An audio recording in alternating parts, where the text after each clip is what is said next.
The Strange Case of Dr. Jekyll and Mr. Hyde, Chapter 8, The Last Night. Mr. Utterson was sitting by his fireside one evening after dinner when he was surprised to receive a visit from Poole. "Bless me, Poole, what brings you here?" he cried, and then, taking a second look at him, "What ails you?" he added. "Is the doctor ill?"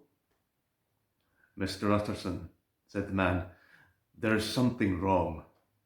"Take a seat, and here's a glass of wine for you," said the lawyer. "Now, take your time, and tell me plainly what you want." "You know the doctor's ways, sir," replied Poole, "and how he shuts himself up. Well, he's shut himself up again in the cabinet, and I don't like it, sir. I wish I may die if I like it.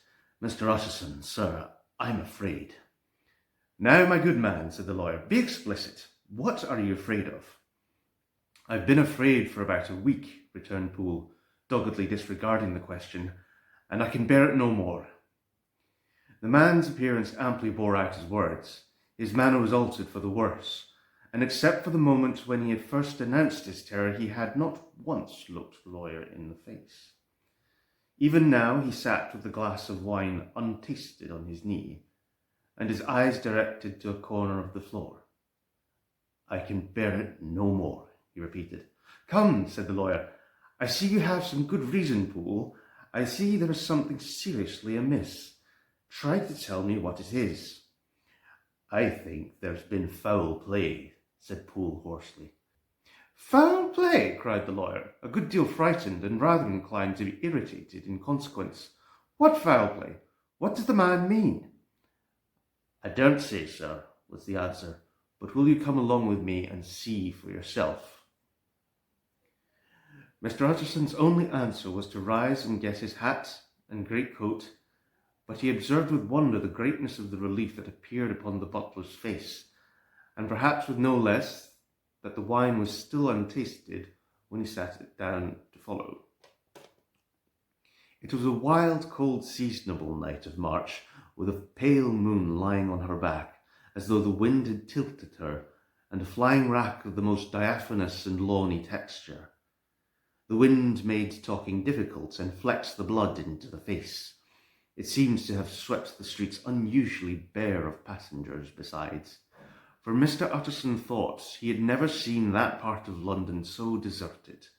He could have wished it otherwise. Never in his life had he been conscious of so sharp a wish to see and touch his fellow creatures, for, struggle as he might, there was borne in upon his mind a crushing anticipation of calamity.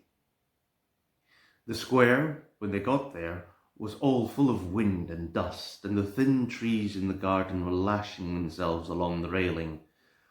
Poole, who had kept all the way a pace or two ahead, now pulled up in the middle of the pavement, and in spite of the biting weather, took off his hat and mopped his brow with a red pocket handkerchief. But for all the hurry of his coming, these were not the dews of exertion that he wiped away, but the moisture of some strangling anguish, for his face was white, and his voice, when he spoke, harsh and broken. "Well, sir," he said, "here we are, and God grant there be nothing wrong." "Amen, Poole," said the lawyer. Thereupon the servant knocked in a very guarded manner. The door was opened on a chain, and a voice asked from within, "Is that you, Poole?" "It's all right," said Poole. "Open the door." The hall, when they entered it, was brightly lighted up. The fire was built high, and about the hearth the whole of the servants, men and women, stood huddled together like a flock of sheep. At the sight of Mr. Utterson, the housemaid broke into hysterical whimpering, and the cook, crying out, "Bless God, it's Mr. Utterson!"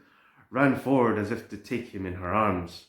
What, are you all here?" said the lawyer peevishly. "Very irregular, very unseemly. Your master would be far from pleased." "They're all afraid," said Poole. Blank silence followed, no one protesting. Only the maid lifted up her voice, and now wept loudly. "Hold your tongue," Poole said to her, with a ferocity of accents that testified to his own jangled nerves.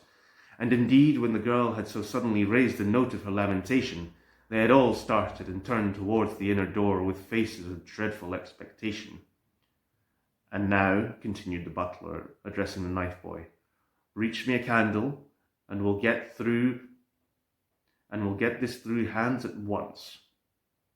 And then he begged Mr. Utterson to follow him, and led the way to the back garden.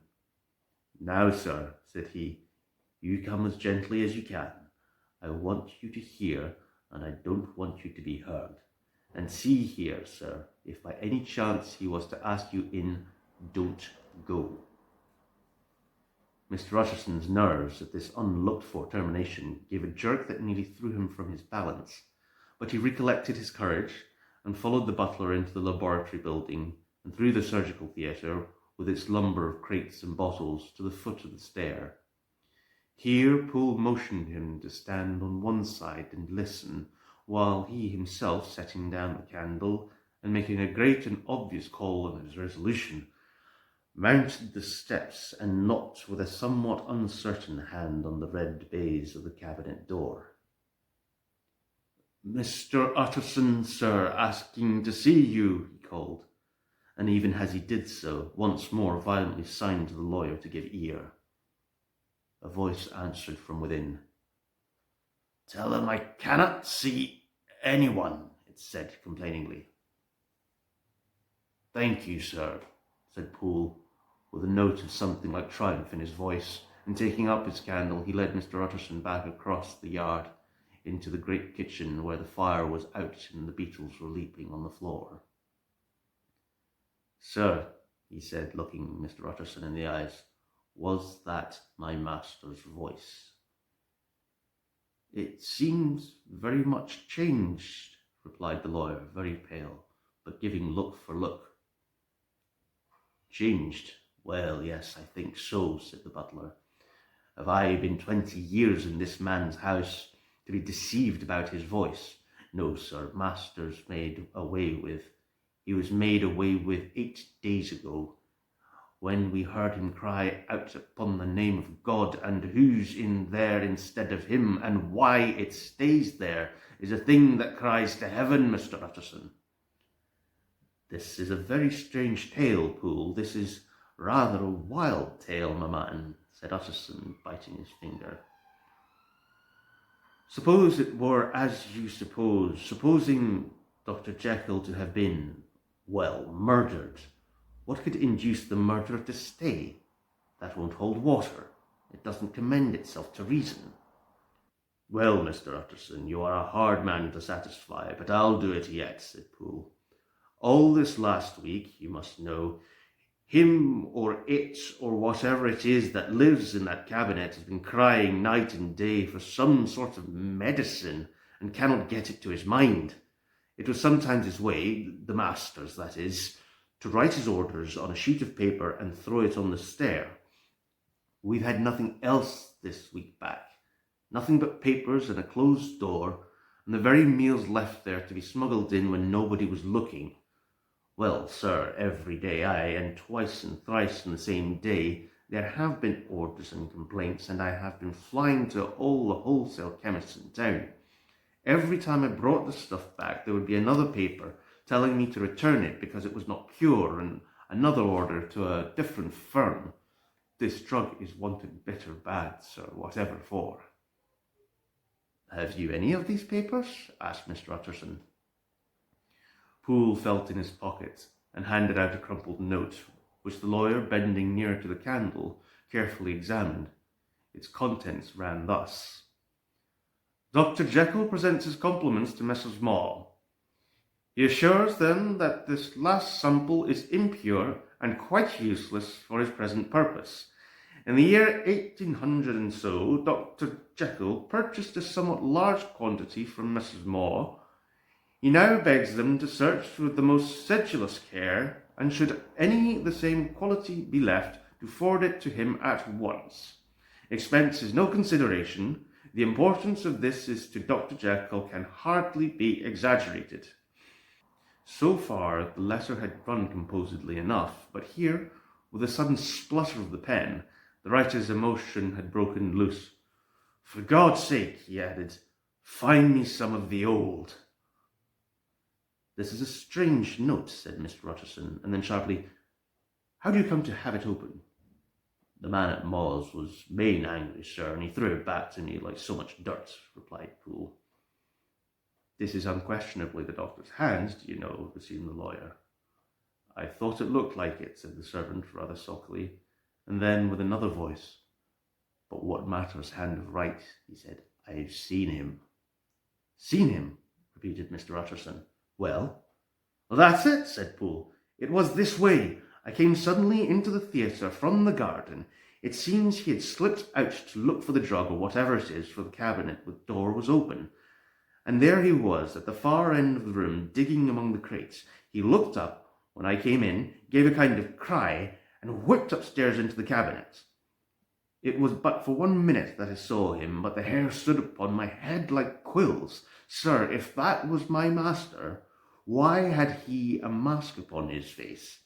If it was my master, why did he cry out like a rat and run from me? I have served him long enough, and then... The man paused and passed his hand over his face. These are all very strange circumstances, said Mr. Utterson, but I think I begin to see daylight. Your master, Poole, is plainly seized with one of those maladies that both torture and deform the sufferer. Hence, for aught I know, the alteration of his voice. Hence the mask in his avoidance of his friends. Hence his eagerness to find this drug by means of which the poor soul retains some hope of ultimate recovery. God grant that he be not deceived. There is my explanation. It is sad enough, Poole, aye, and appalling to consider, but it is plain and natural, hangs well together, and delivers us from all exorbitant alarms. Sir, said the butler, turning to a sort of mottled pallor, that thing was not my master, and there's the truth. My master, here he looked round him and began to whisper, is a tall, fine build of a man, and this was more of a dwarf. Utterson attempted to protest. Oh, sir, cried Poole, do you think I do not know my master after 20 years? Do you think I do not know where his head comes to in the cabinet door, where I saw him every morning of my life? No, sir, that thing in the mask was never Dr. Jekyll. God knows what it was, but it was never Dr. Jekyll. And it is the belief of my heart that there was murder done. Poole, replied the lawyer, if you say that, it will become my duty to make certain. Much as I desire to spare your master's feelings, much as I am puzzled by this note, which seems to prove him still to be alive, I shall consider it my duty to break in that door. Ah, Mr. Utterson, that's talking, cried the butler. And now comes the second question, resumed Utterson. Who is going to do it? Why, you and me, sir, was the undaunted reply. That is very well said, returned the lawyer, and whatever comes of it, I shall make it my business to see you are no loser. There is an axe in the theatre, continued Poole, and you might take the kitchen poker for yourself. The lawyer took that rude but weighty instrument into his hand and balanced it. Do you know, Poole, he said, looking up, that you and I